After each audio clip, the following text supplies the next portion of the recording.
نحمده ونصلي على رسوله الكريم اما بعد فاعوذ بالله من الشيطان الرجيم بسم الله الرحمن الرحيم رب اشرح لي صدري ويسر لي امري واحلل عقدة من لساني يفقهوا قولي السلام علیکم ورحمۃ اللہ وبرکاتہ۔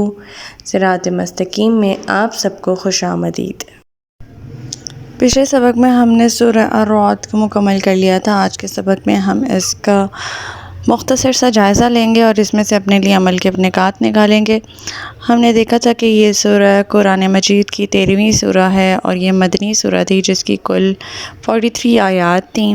الرعد کا مطلب گرج ہے اور اللہ تعالیٰ کی قدرت کی نشانیاں، بارش، بادل، بجلی اور گرج وغیرہ کا ذکر ہے اس سورہ میں۔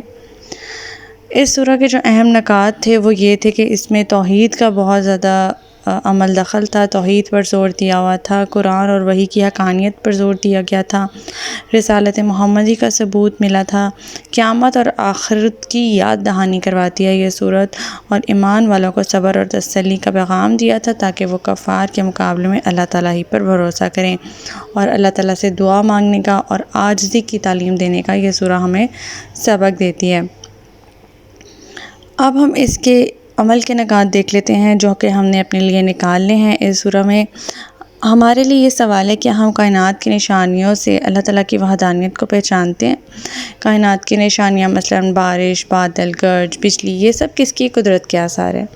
پھر ہم نے دیکھنا کہ قرآن کو صرف پڑھ رہے ہیں ہم یا اس کے پیغام پر یقین بھی رکھتے ہیں۔ کیا ہم قرآن کو اللہ کی سچی وحی مان کر اس کی ہدایت پر عمل کرتے ہیں؟ رسول اللہ صلی اللہ علیہ وسلم کی نبوت پر ہمارا ایمان اور عملی طور پر بھی ظاہر ہوتا ہے یا نہیں ہوتا؟ ایمان تو ہمارا ہے آپ صلی اللہ علیہ وسلم کی نبوت پر، لیکن کیا ہم عملی طور پر اس کے اوپر عمل جمع بنا رہے ہیں یا نہیں بنا رہے؟ کیا ہم آپ صلی اللہ علیہ وسلم کی سنت کو اپنی زندگی میں لا رہے ہیں یا نہیں لا رہے؟ پھر ایمان اور صبر کے راستے میں ہم کہاں کھڑے ہیں؟ جب مشکلات آتی ہیں تو ہمارا کیا رویہ ہوتا ہے؟ صبر اور دعا پر مبنی ہوتا ہے؟ کیا ہم حق کی حمایت اور باطل سے دوری اختیار کر رہے ہیں؟ ہم اپنے فیصلوں اور رویوں میں حق اور باطل میں فرق رکھتے ہیں یا نہیں رکھتے؟ ایک اور بہت اہم نکات جو ہمیں اس میں سے نکالنا ہے وہ یہ کہ کیا ہماری دعائیں عاجزی اور دل سے ہوتی ہیں؟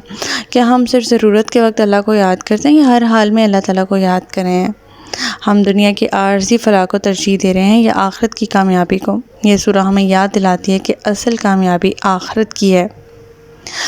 ان نکات پر اگر ہم زور دیں، یہ سوال اگر ہم خود سے کریں تو ہمیں پتہ لگتا ہے کہ ہم ایمان میں کہاں پہ کھڑے ہیں، کس جگہ ہم سٹینڈ کرتے ہیں اپنے بلیف اور اپنے ایمان کے بلبوتے پر۔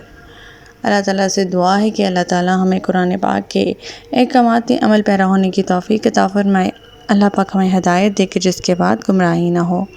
ربنا لا تزغ قلوبنا بعد إذ هديتنا وهب لنا من لدنك رحمة إنك أنت الوهاب سبحانك اللهم وبحمدك أشهد أن لا إله إلا أنت أستغفرك وأتوب إليك۔